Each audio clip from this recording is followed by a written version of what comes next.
and welcome to Indus News Live from Islamabad. I'm Hira Mustafa and these are the headlines.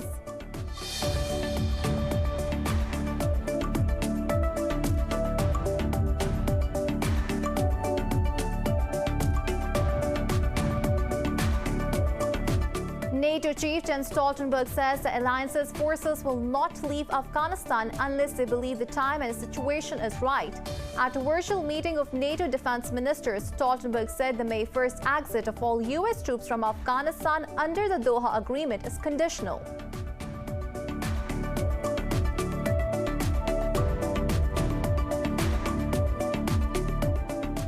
In India, farmers have blocked nationwide rail system in protest against the government's controversial agricultural laws. Authorities have tightened security in several states and warned legal action against the farmer leaders over stopping the trains. Over 200 farmers have reportedly died during their agitation since November last year.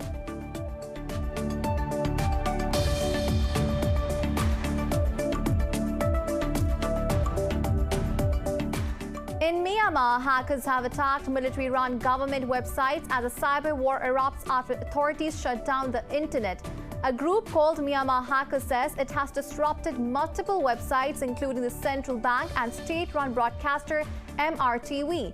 Meanwhile, the military has issued arrest warrants for 6 celebrities, accusing them of supporting the anti-coup movement.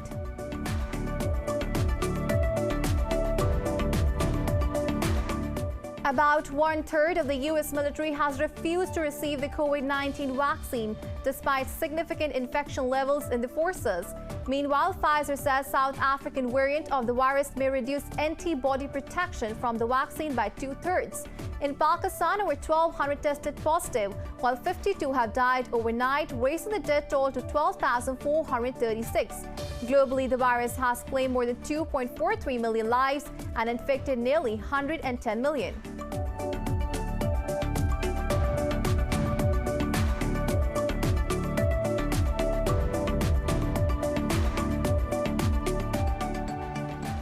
Well, these were the headlines. News in detail coming after the short break. Stay with us.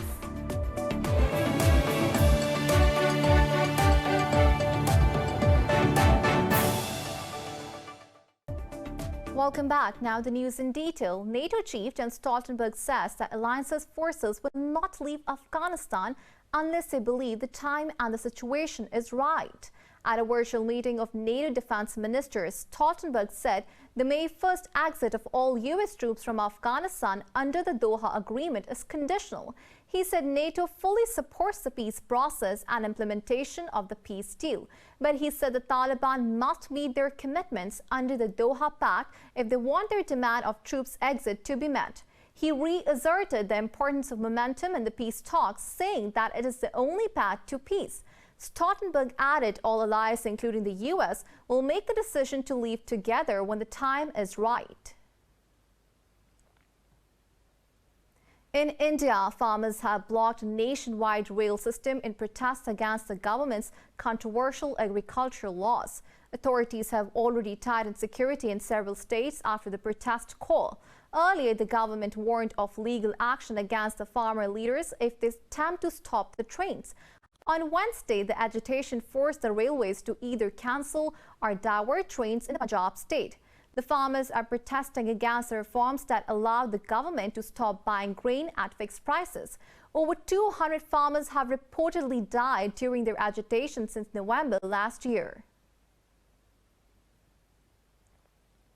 India has denied permission to a group of 606 pilgrims to visit Pakistan.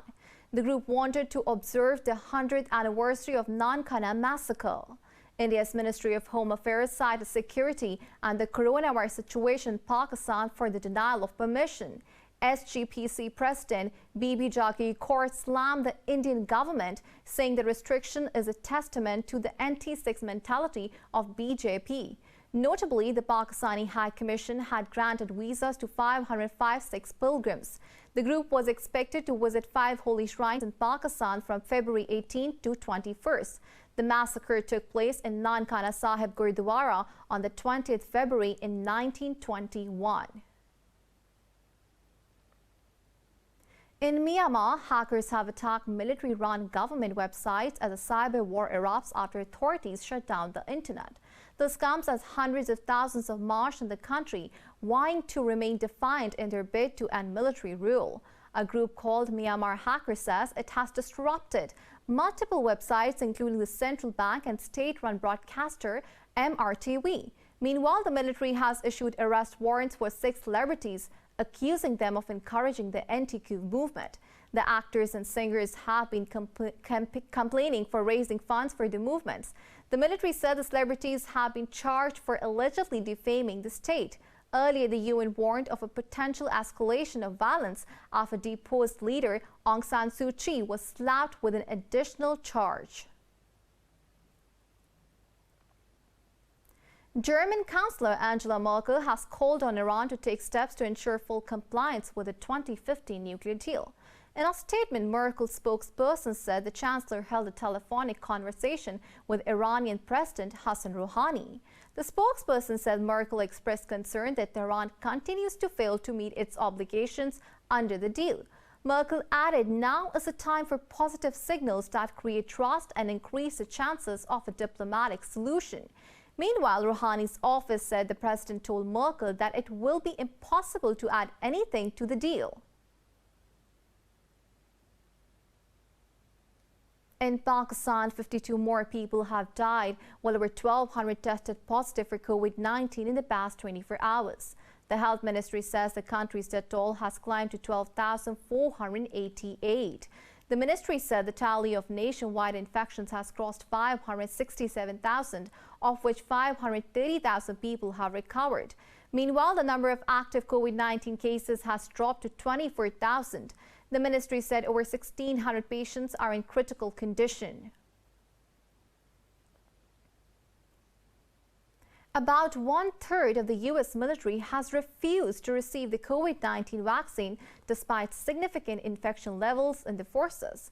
Meanwhile, Pfizer says South African variant of the virus may reduce antibody protection from the vaccine by 2/3. Globally, the virus has claimed more than 2.43 million lives and infected nearly 110 million. More about coronavirus in this report. With the government desperate to immunize their population and get the economy back on track, vaccine shortages and their questionable ability to treat new variants are proving to be a roadblock. In the United States, New York's Attorney General has sued Amazon over its handling of worker safety issues at 2 warehouses. The pandemic has left its mark on churches across Latin America as Ash Wednesday passed with a no-touching rule in place.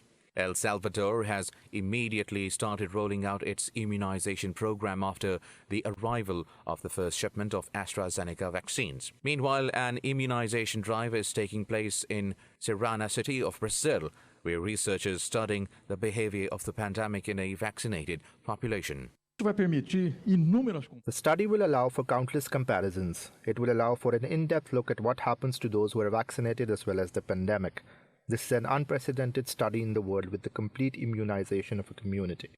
The world's first COVID-19 human challenge study will begin within a month in the United Kingdom, deliberately exposing up to 90 healthy young people to the virus. United Kingdom's Prime Minister Boris Johnson has said easing England's restrictions will be done in stages. Food banks in the country are seeing a spike in demand as more families have to rely on free food parcels to survive amid the pandemic.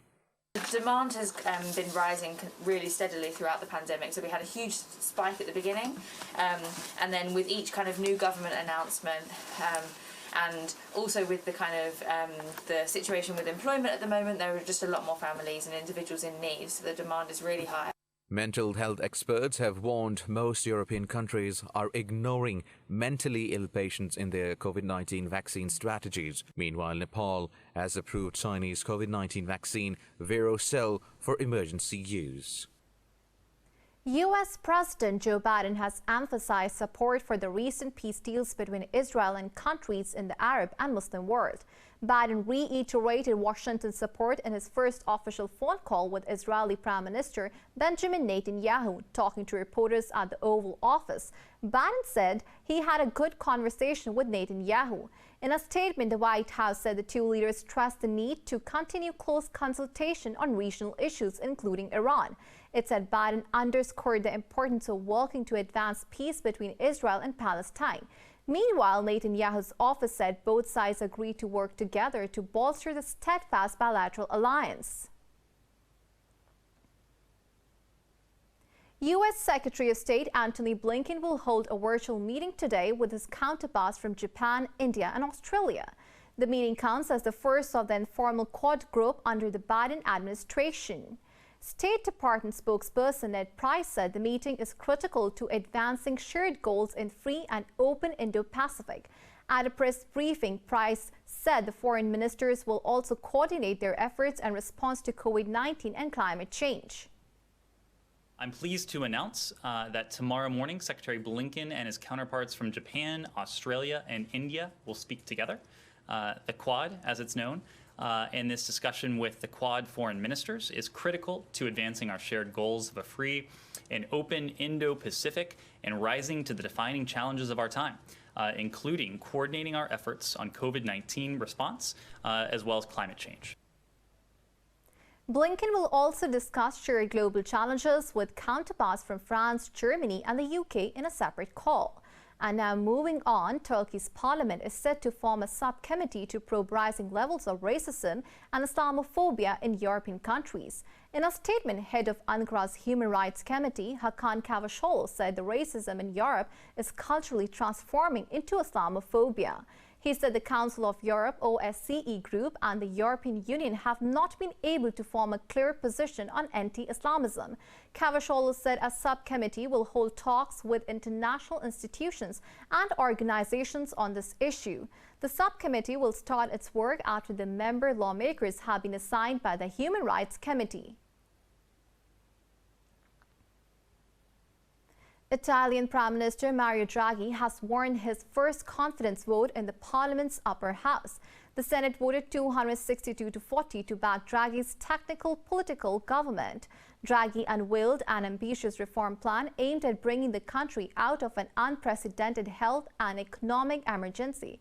Addressing the Senate, he said Italy has a once-in-a-lifetime chance to rethink and rebuild the country. Draghi said his government will be environmentally conscious, staunchly pro-European and oriented towards technological and digital reforms. Meanwhile, a confidence vote today in the lower chamber of deputies is expected to give Draghi even broad backing.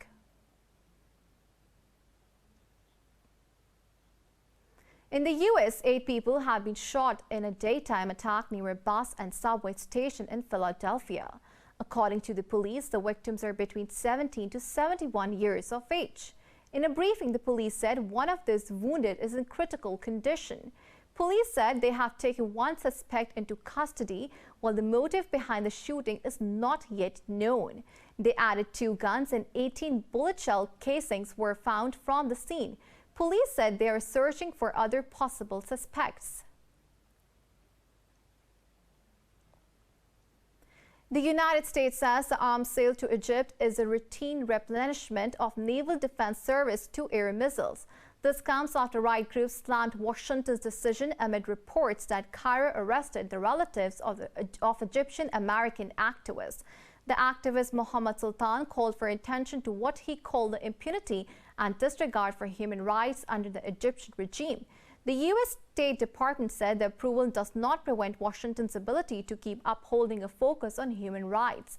In a news briefing, State Department spokesperson Ned Price said the U.S. takes seriously all allegations of arbitrary arrest or detention. Price said Washington continues to engage Cairo on human rights concerns. Earlier on Tuesday, the U.S. approved an arms sale worth nearly $200 million to Egypt. It said the approval is subject to a congressional review and called Egypt a strategic partner in the region. An iconic building once owned by former U.S. President Donald Trump has been blown up in Atlantic City. The controlled implosion of the Plaza Hotel and Casino comes just a week after Trump's historic second impeachment trial. Following a series of explosions, it took the building about 7 seconds to collapse to the ground. The building came down amid cheers from the people assembled on a nearby pier. Atlantic City Mayor Marty Small said he will use the proceeds from an auction of the demolition button to help a local charity. The Trump Plaza Hotel and Casino had been empty and in disrepair over the past few years. Trump, a Republican who was a real estate developer before moving to the White House, opened it in 1984. He lost control of the property in a 2009 bankruptcy.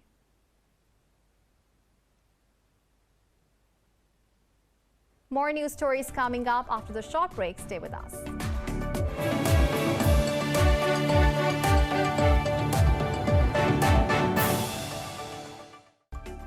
Welcome back. Facebook has blocked Australian users from sharing or viewing news content on its platform. Facebook's move came in response to Canberra's proposed law, which will make tech giants pay for news content on their platforms.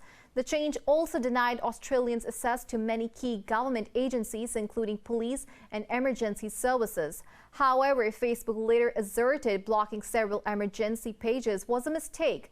The Australian government has strongly criticized the move, saying it demonstrated the immense market power of digital giants. Sydney residents say Facebook's surprise decision will have a dramatic impact on the way people access information in Australia. Frozen waterfalls near China's Jingpao Lake are luring flocks of visitors for sightseeing during the Spring Festival holiday. The impressive Diashola Falls are located on the upper reaches of the Mudin River in Mudinjiang City or Heilongjiang Province. A spectacular and stunning scene is being presented in the mirror-like Jingpao as frozen waterfalls lie suspended above the water. The freezing temperature and chilly weather has tightly iced the waterfalls, with the layers getting higher and thicker.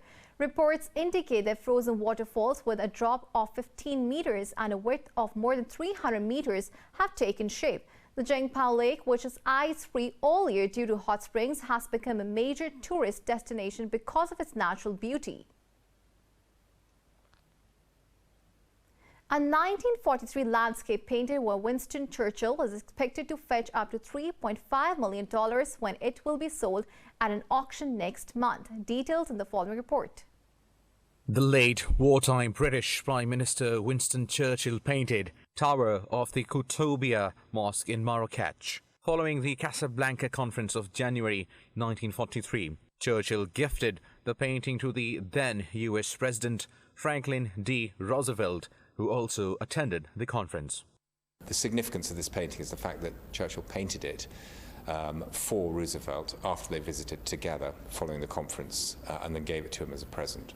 And so it signifies not just their friendship but also the special relationship between Britain and America. The other factor is that Churchill considered his North African views to be a cut above all his other paintings. A number of factors come together to make this artwork such an important painting. Churchill painted nothing in the Second World War except this one painting.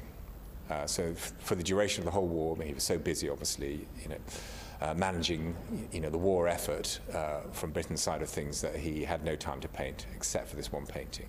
The painting is predicted to attract potential buyers from around the globe. Likely interested buyers will probably come from the UK and the United States, as you might expect, because of Churchill and Roosevelt. But there's a much greater global interest, particularly in Churchill. And so we could see Middle Eastern interest, obviously because of the subject matter as well as interest from the Far East. So truly global interest. The artwork comes from Hollywood actor Angelina Jolie's family collection, with a quite strong estimated price tag in comparison to Churchill's other works. After surprising people in the U.S., another mysterious monolith-looking structure has appeared in Congo's capital, Kinshasa. The monolith quickly became a magnet for residents who flocked to the site to catch a glimpse of the wonder. This report has more. Monoliths first started popping up last year, with the first one appearing in the Utah desert. Earlier this month, a similar structure appeared in Turkey near a World Heritage Site. Kinshasa residents were understandably surprised and took out their phones to take selfies. One morning we woke up and saw people digging here. They dug during the day. Then at night, early morning, we woke up and saw this metallic triangle. We saw it during the day. We could not understand what it was. We were surprised. Because it is a triangle that we often see in documentaries about Freemasons or Illuminati, we often see that triangle. Others tried to remove it, prompting the local authority to post police in front of it. It's normal for the police to be there because there are some youths who are ready to move this thing out of here. They are ready to destroy it because they don't know where it is from.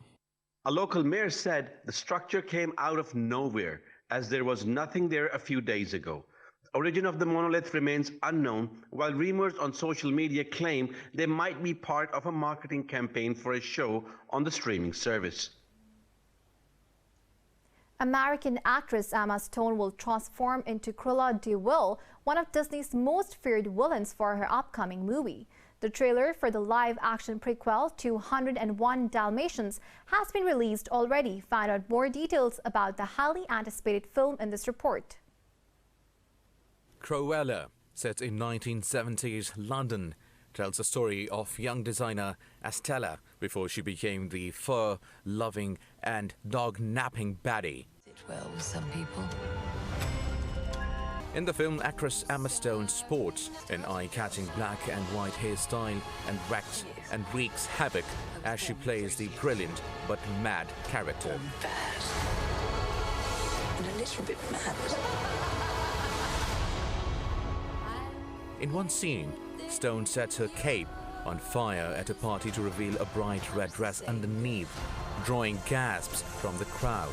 The trailer has garnered some 4.9 million views on Disney's Twitter page in the first 3 hours after its release. Social media users are lavishing praise on Stone's portrayal of Cruella, comparing it to the Joker of the Batman fame. The film will be released in May and is directed by Craig Gillespie. American pop star Demi Lovato says she had 3 strokes and a heart attack because of drug overdose in 2018. Lovato made the comments while promoting a new documentary on her struggle with addictions. Find out more details about the documentary in this report.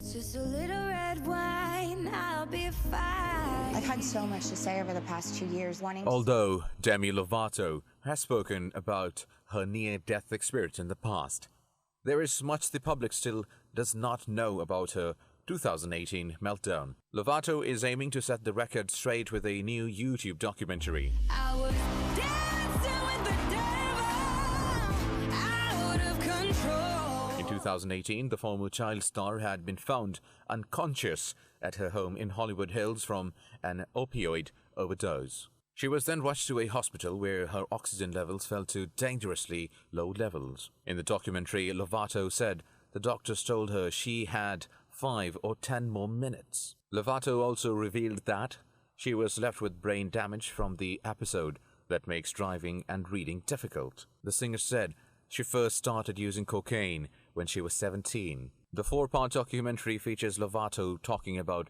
the pressures of confronting to expectations in the entertainment business. The documentary will be released late next month. Lovato made a public comeback at the 2020 Grammy Awards and is now a spokesperson for the mental health app Talkspace.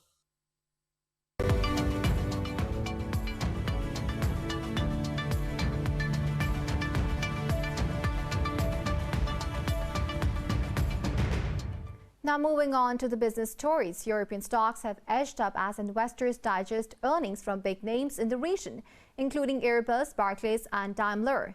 Italy's FTSE MIB, Frankfurt's DAX, London's FTSE and the CAC 40 in Paris have all ascended marginally. European stock 600 hovered just above the flat line in early trade. The basic resources climbed nearly 2.5%, while insurance stocks slid. Earlier Asian bourses traded mixed, with mainland Chinese stocks and Australia's ASX 200 gaining, while all other bourses shed.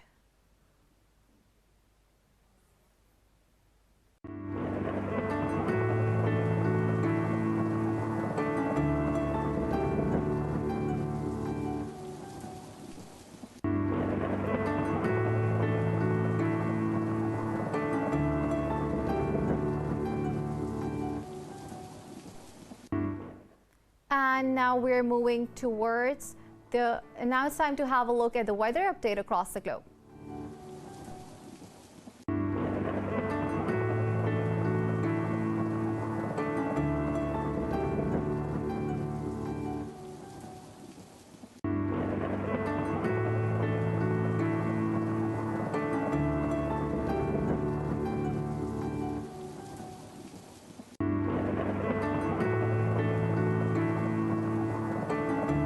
For the latest updates, you can follow us on social media at indus.news.